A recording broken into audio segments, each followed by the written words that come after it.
The history of Abilene has been long interwoven with that of aviation. From the construction of Thai Army Air Base during World War II and then Dyess Air Force Base to the comings and goings of commercial and firefighting planes at Abilene Regional Airport and the air tanker base there. But did you know one of our own etched her name into the very beginnings of air travel all the way back in the 1920s? KTAB's Noah McKinney reveals the until recently lost story of Abilene Aviatrix and world-renowned air racer Vera Dawn Walker.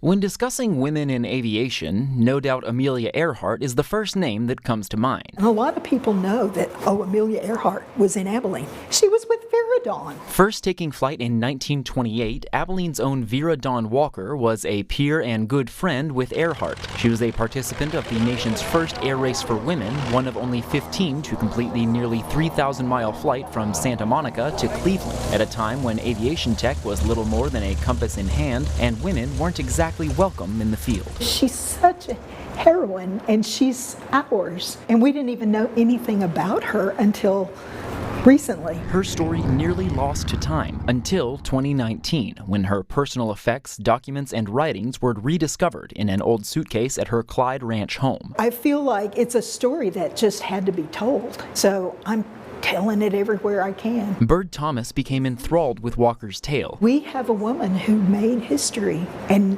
we should all be so proud of her. That pride not lost on her young audience. She's really inspiring. 11-year-old Riley Archuleta finding kinship in that inspiration. Walker having remarked upon her first flight that before they touched the ground, she knew she had to learn how to fly. Whenever she went up into the air, it changed her mind. I feel like that's easy to relate to. Riley feeling that same call after flying her first plane with her father. It was just a really cool experience.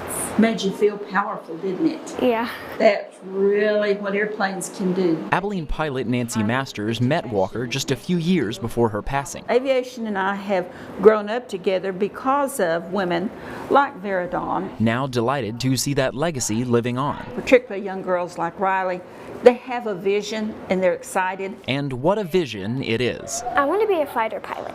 Hearing from other women who have done this before, how does that make you feel? It makes me feel like,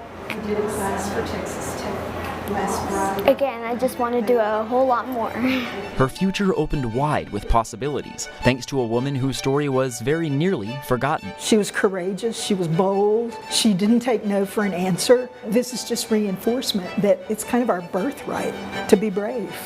And Vera Dawn proves that for us every day.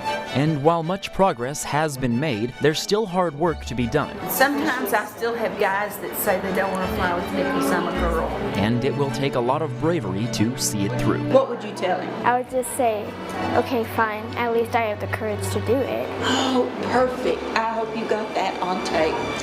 For BigCountryHomepage.com, I'm Noah McKinney. Oh, great history there. Yeah. What a legacy, that's for sure. Yeah, thank you, Noah. The Walker Aviation exhibit is on display now at Abilene Regional Airport. A dedication about that is tomorrow afternoon at 2 at the airport, with the city announcing March 15th as Vera Dawn Walker Day. That's great. I love it. Yeah. That's for sure.